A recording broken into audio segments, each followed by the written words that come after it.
Hello and welcome. आप लोगों का फिर से एक बार स्वागत है कक्षा 10 कंप्यूटर के चैप्टर 2 में, जिसमें हम लोग पढ़ने वाले हैं संचार माध्यम क्या होता है, अर्थात कह सकते हैं किसे कहते हैं। तो संचार माध्यम को पढ़ने से पूर्व थोड़ा सा हम लोग रिकॉल कर लेते हैं, रिवीजन कर लेते हैं कि पिछले पार्ट में हम लोगों ने क्या पढ़ा। तो पिछले पार्ट में हम लोगों ने पढ़ा था कि डेटा किसे कहते हैं, इंफॉर्मेशन क्या होती है, इन दोनों का अंतर क्या है, तथा हम लोगों ने पढ़ा था प्राथमिक संचार मॉडल किसे कहते हैं, प्राथमिक संचार मॉडल किसे कहते हैं, अंग्रेजी में कहें तो प्राइमरी कम्युनिकेशन मॉडल क्या होता है, सिग्नल किसे कहते हैं और सिग्नलिंग किसे कहते हैं, वो सारी चीज़ें, बहुत सारी चीज़ें ऐसे हम लोगों ने पढ़ी थी। तो अभी के पाठ में, इस वाले पाठ में हम लोग देखेंगे कि संचार माध्यम वास्तव में होता क्या है। संचार माध्यम को शुरू करने से पूर्व थोड़ा सा और रिकॉल करते हैं, आते हैं प्राथमिक संचार मॉडल के भाग में। तो प्राथमिक संचार मॉडल के कुछ भाग थे जिसे कहा गया था क्या, संदेश, ऐसे डेटा जो प्रेषक से ग्राही की ओर भेजा जाता था। तो प्राथमिक संचार मॉडल का संदेश के बाद का जो भाग है, एक भाग होता था जिसे हम कहते हैं प्रेषक। प्रेषक को अंग्रेजी में सेंडर कहते हैं। एक ऐसा यंत्र जो संदेश को भेजने का काम करता है, प्रेषक। और प्रेषक के बाद बारी आती है संदेश भेजने के तरीके कह सकते हैं, साधन कह सकते हैं या मार्ग कह सकते हैं। तो वो कहलाता था आपका संचरण माध्यम। बिल्कुल आप सही समझ रहे हैं, यही चीज हमें इस पाठ में थोड़ा सा विस्तार रूप में समझनी, धीरे धीरे सारी चीजें कवर करेंगे। तो संचरण माध्यम, जिसे कम्युनिकेशन मीडिया कहा गया। चौथा था आपका कुछ नियमों का समूह जिनके अनुसार सूचना का आदान प्रदान होता था, जिसे प्रोटोकॉल कहा गया। और आपका पांचवा था क्या, आपका पांचवा वही है जो उस संदेश को नियम के अनुसार क्या कर रहा हो, ग्रहण कर रहा हो, अर्थात एक ऐसा यंत्र जो सूचनाओं को ग्रहण करने का कार्य करता है। तो हम लोगों ने संदेश, प्रेषक, प्रोटोकॉल, ग्राही में से इस पाठ में संचरण माध्यम के बारे में अच्छे से पढ़ने वाले हैं। ओके, आई होप आप समझ गए होंगे। आगे चलते हैं। संचरण माध्यम, संचार माध्यम में हम लोग पहले सबसे पहले देते हैं इसकी परिभाषा क्या है। तो संचार माध्यम की जो सबसे पहली परिभाषा यह है कि वे भौतिक मार्ग जिसके द्वारा डेटा विद्युत चुंबकीय तरंगों के रूप में संचरण करता है। देखो, संचरण का मतलब होता है कि डेटा का क्या होगा, आदान और प्रदान। तो डेटा का क्या हो रहा है, आदान प्रदान, उसे संचरण माध्यम कहते हैं। संचरण माध्यम को दो भागों में बांटा गया है। अब इसको एक बार समझ लेते हैं। सपोज आपके पास प्लेस है P1 और एक प्लेस है P2, जहाँ पे कंप्यूटर्स रखे गए हैं। ओके, ये आपके छोटे से क्या है, कंप्यूटर्स हैं। इसमें एक सेंडर है, एक क्या है, रिसीवर है। तो सेंडर और रिसीवर के मध्य सूचना का आदान प्रदान हो रहा है, लेकिन उसमें किन चीज़ों का उपयोग किया जाएगा, अर्थात भेजने का वो कौन सा मेथड रहेगा जिसके से सूचना एक स्थान से दूसरे स्थान तक संचरित होंगी।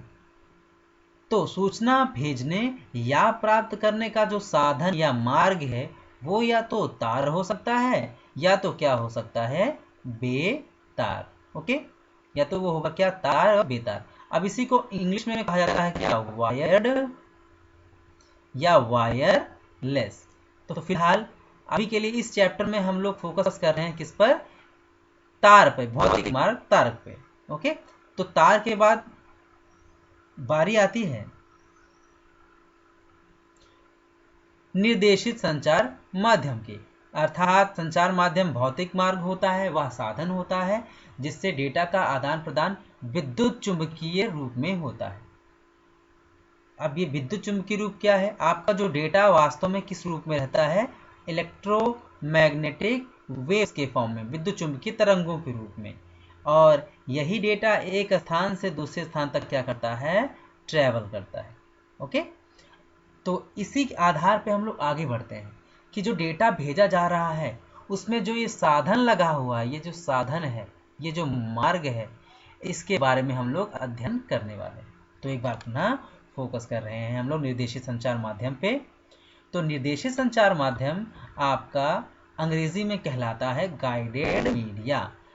गाइडेड, जिसमें हमें पता हो कि किस माध्यम से डेटा का संचरण हो रहा है। तो इसमें क्या है, इसमें डेटा का संचरण तारों के माध्यम से होता है। इसे बाध्य संचरण माध्यम भी कहते हैं, अर्थात एक ऐसा संचरण माध्यम जिसमें डेटा का आदान प्रदान तारों के माध्यम से होता है, उसे कहते हैं निर्देशित संचार माध्यम। आपने देखा होगा बहुत पहले एक पतले पतले खंभे होते थे और उन खंभों पे बहुत छोटे छोटे पोल, वायर होल्ड करने वाले पोर्ट्स थे, और इनसे क्या था, तारों को गुजारा जाता था या पास करा जाता था। ये कुछ वर्तमान में दिखने वाले बिजली के खंभों की जैसा ही है। इन पे पतली पतली, आप लोगों ने देखा होगा, सुना होगा, टेलीफोन लाइन्स इसे बोलते हैं। तो पतली पतली तारें होती थी जिनसे सूचना का आदान प्रदान होता था। ये कुछ ऐसा ही है। आइए अगला देखते हैं, खुले तार, ओपन वायर। खुले तार उसी प्रकार उपयोग में लाए जाते हैं जिस प्रकार विद्युत तार खंभों पर लगे होते हैं। देखा, यहाँ पे लिखा है विद्युत तार खंभों पर लगे होते हैं। तो कुछ ये ऐसे ही खंभे रूप में दिखाई देता है, जिस पर डेटा क्या था, जिस पे तार पास कराई जाती थी और उनके माध्यम से डेटा एक स्थान से दूसरे स्थान तक ट्रैवल करता था। इसमें ध्वनि से बचाव के लिए कोई सुरक्षा व्यवस्था नहीं थी। देखिए, ध्वनि से बचाव का मतलब यह है कि ये जब तारें ऊपर रहेंगी तो इस पे ताप का, या कह सकते हैं दाब का, या ये कहें कि प्राकृतिक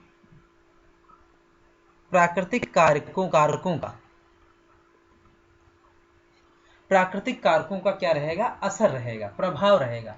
अब इन प्राकृतिक कारकों की वजह से ही आपने देखा होगा, बहुत सारी मूवीज में भी देखा होगा या वर्तमान में भी देख रहे होंगे कि हमें ढंग से सिग्नल्स नहीं मिलते और हमारी आवाज़ एक स्थान से दूसरे स्थान तक, या हमारा डेटा एक स्थान से दूसरे स्थान तक आ या जा नहीं पाता, आदान प्रदान नहीं हो पाता है। तो इसलिए अब इसमें क्या है, ध्वनि से बचाव का कोई ऑप्शन नहीं था। उस पर कोई कवर वगैरह नहीं चढ़ी थी, और कवर अगर चढ़ी भी थी तो वो उतना इफेक्टिव नहीं थी।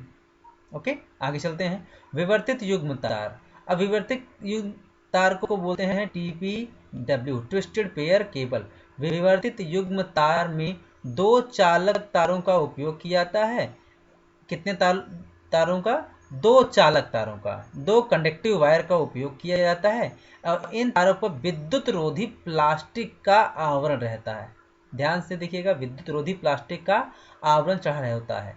ये दोनों तार आपस में लिपटे होते हैं। देख रहे हैं आप, ये प्लास्टिक आपका चढ़ा हुआ है और ये आपस में क्या है, ट्विस्ट किए हुए हैं। ट्विस्ट मतलब हुए क्या है, वो आपस में ऐंठे हुए हैं।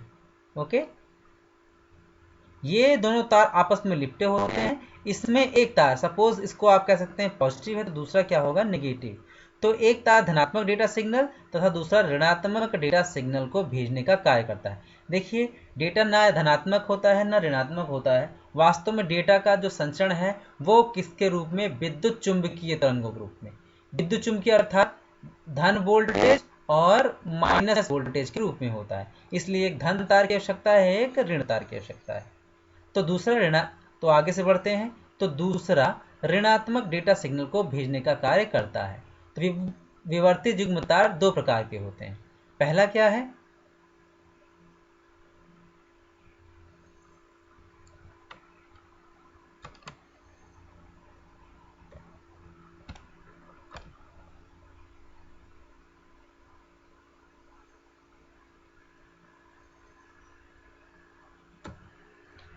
आपका जो पहला है वो है अपरिरक्षित विवर्तित युग्म तार।